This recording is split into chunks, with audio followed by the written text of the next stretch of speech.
दोस्तों हाल ही में केरल में एक पैकेज ड्रिंकिंग वाटर यूनिट था। Kollam base package drinking water unit है ये।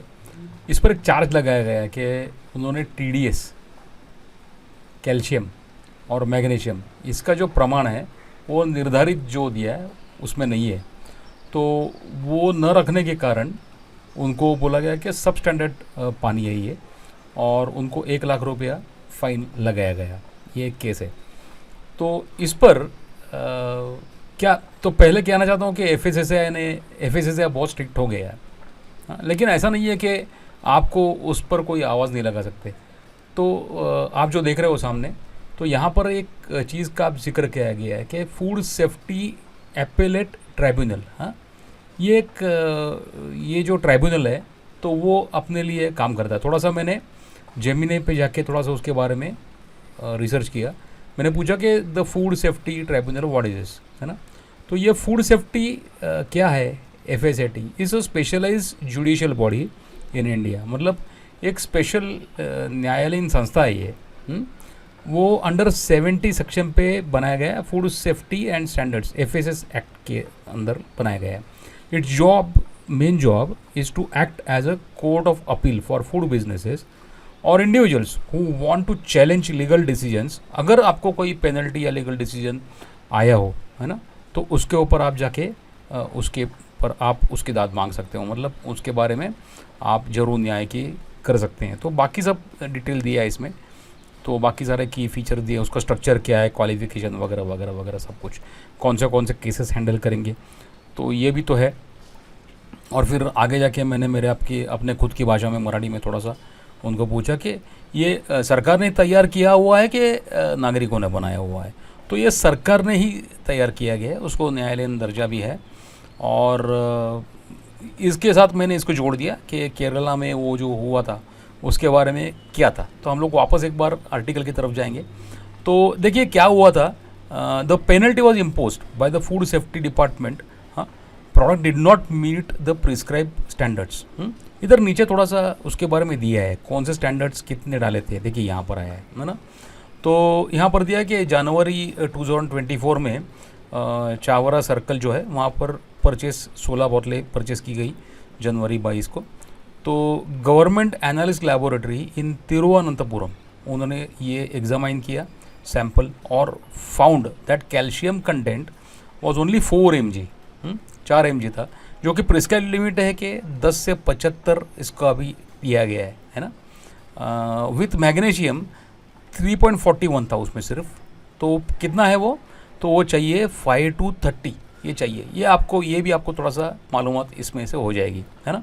और तीसरा जो मानक था, जो क्या बोलेंगे इंडिकेटर था, वो था टोटल डिजॉल्व सॉलिड्स, मतलब टीडीएस हम लोग जो गिनते हैं वो फाउंड टू बी 37 mg। हाँ, अगेंस्ट प्रिस्क्राइब कितना है अभी 75 से 750, सॉरी 75 से 500 ppm या mg पर लीटर, मिलीग्राम पर लीटर आप बोल सकते हो।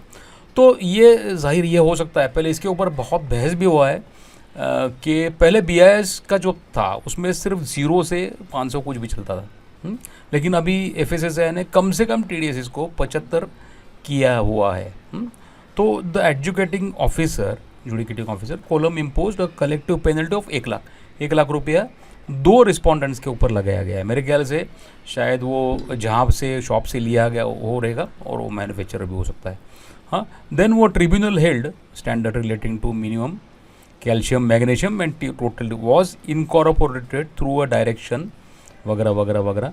It had not been formally, इसको क्या कहा है कि इसको फॉर्मली रेगुलेशन में नहीं बोला गया था। तो इसके बारे में थोड़ी सी मैंने छानबीन की, तो मुझे ये पता चल गया कि ये एक्चुअली सब इम्पोज हुआ था 2020 से ही सब हुआ था। 2019 को पहले बार बोला गया कि इतना कैल्शियम चाहिए, इतना मैग्नीशियम चाहिए, है ना। तो थोड़ा सा देखने की कोशिश करेंगे हम लोग इसके बारे में। तो थोड़ा सा देखेंगे कि FSSAI पे क्या है। FSSAI में आप जाएंगे तो यहाँ पर ये उनका फाइनल नोटिफिकेशन आया हुआ है कि वही है, डायरेक्शन अंडर सो एंड सो। मतलब ये फाइनल किया गया। पहले बहुत मेरे ख्याल से 2 साल कुछ बहस रही, फिर जब कोरोना आया था तो कोरोना में थोड़ा सा उसको 6 महीना करके 2 साल उसको राहत मिल गई। लेकिन फाइनली 26 जुलाई को 2024 को ये फाइनल किया गया। तो यहाँ पर आप देखेंगे तो यहाँ पर दिया गया है final amendment regulations have been approved by the so and so, it's 42nd meeting. हाँ, ये उसको अप्रूव किया गया और ऐसा हुआ कि 1 तारीख से, देखिए यहाँ पर लिखा है 1/7, है ना, 1 जुलाई 2024 से लागू हो जाएगा, ऐसा बोला गया। तो क्या है ये, तो under sub regulation 2.10.8 so and so packaging की आप आराम से पढ़ लीजिए। क्या है, टोटल डिजॉल्व सॉलिड क्या लिमिट में होना चाहिए, तो 75 से 500। कैल्शियम का वैल्यू कितना होना चाहिए, 10 से लेकर 75। और मैग्नीशियम का वैल्यू कितना होना चाहिए, मैग्नीशियम का 5 से 30 ये होना चाहिए। ये फिर FSSAI, तो जो FBO जो है फूड बिजनेस ऑपरेटर, मतलब जो मैन्युफैक्चरर है, उसने क्या दावा किया पहला, तो ये पहला है कि it had not been formally been notified, तब ये रेगुलेशन बोल के नोटिफाई नहीं हुआ था। और more over the direction was issued on 12 मार्च में हुआ, long past the sample collection, sample उसके बहुत ही पहले कलेक्ट किया गया था और उसके बहुत ही बाद में ये नोटिफिकेशन आया। ये और भी दूसरी चीज़ देखिए कि क्या था, inconsistencies in proceedings, it held that the food safety officer had failed to provide a sample to the manufacturer for cross checking. मतलब जब भी ये सैंपल उठाया जाता है, मान लीजिए आपका कोई इत्तेफाक से कहीं सैंपल उठाया गया है या कुछ डिस्क्रिपेंसी आया है, तो उस वक्त एक स्पेसिमन जो फूड बिजनेस ऑपरेटर उसको भी दिया जाता है, सिर्फ अपने पास रख के नहीं चलता। The food analyst failed to send the report within mandatory 14-day period, it was also ruled. मतलब ये भी हुआ कि जिस लेबोरेटरी में दिया गया ना, तो उन लोगों ने 14 दिन के अंदर ये देना चाहिए, ये भी उनका रूल आउट हुआ, ये भी यहाँ पर भी फेल हो गए। और एक चीज़ है कि MSME जो है ना, जो स्मॉल स्केल मैन्युफैक्चरर्स है, MSMEs है, उनको जो भी उद्यम अंडर के स्कीम के अंडर है, तो उनको वो बेनिफिट था कि जो पेनल्टी है वो 25,000 होता है, 1 लाख नहीं हो सकता। ऐसा भी उनको बोला गया है, एग्जॉर्बिटेंट हुआ करके।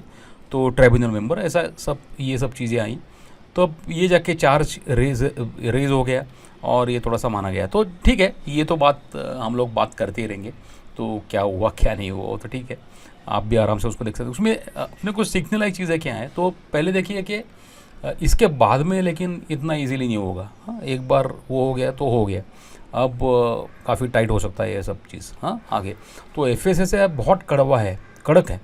आप कंपेरेटिवली टू BIS देखेंगे, बहुत लोगों को मैं बोलता हूँ ये ऐसा मैनेजेबल नहीं है। तो आपको FSSAI के लिए आपका प्लांट एकदम अच्छा रखना पड़ेगा हाइजीनिक। तो शुरुआत से डिज़ाइन में आपको इम्प्लीमेंट करना पड़ेगा, लेआउट अच्छा रखना पड़ेगा, साफ़ सुथरा रहे, हाइजीन स्टैंडर्ड्स टॉप रहे, और जो लैब को आपको बोला गया है जो भी गतिविधि है वो आपको पालना पड़ेगा। तो भले ही आप कहीं से भी मशीनरी ले लें, मशीनरी के कंसर्न्स आपको मशीनरी दे देंगे, बाकी सारे कंसर्न्स देंगे, लेकिन आपको अगर आपका प्लांट निरंतर प्रॉफिट में रखना है, चलाना है, तो ये चीज़ें आपको आइंदा से, कंप्लायंसेस आपका एक मार्केटिंग टूल हो सकता है, तो इसका किस तरह से इस्तेमाल करें, इसके लिए आप एक बार ज़रूर कांटेक्ट करिएगा। आपको अगर निरंतर सपोर्ट चाहिए तो मैं खुद मेंटरिंग करता हूँ इस बिज़नेस में, तो ज़रूर कांटेक्ट करिए। तो कंटिन्यूस आपका बिज़नेस जो होगा वो प्रॉफिट में रहने की गुंजाइश बढ़ेगी, आपकी गलतियाँ नहीं होंगी। तो कहाँ से चालू करें मेंटरिंग, तो बिल्कुल आपकी दिमाग जब से कल्पना आ रही है, आपने जैसे डिसाइड किया कि इसको चालू करेंगे तो कर सकते हो। आप छोटे छोटे हमारे रिकॉर्डेड कोर्सेज़ भी हैं, उसके लिए भी आप ज़रूर पूछ सकते हो। इसी वीडियो को आप कमेंट में डालवा के आप ये सब काम कर सकते हो। थैंक यू सो मच और thanks for watching. Thank you.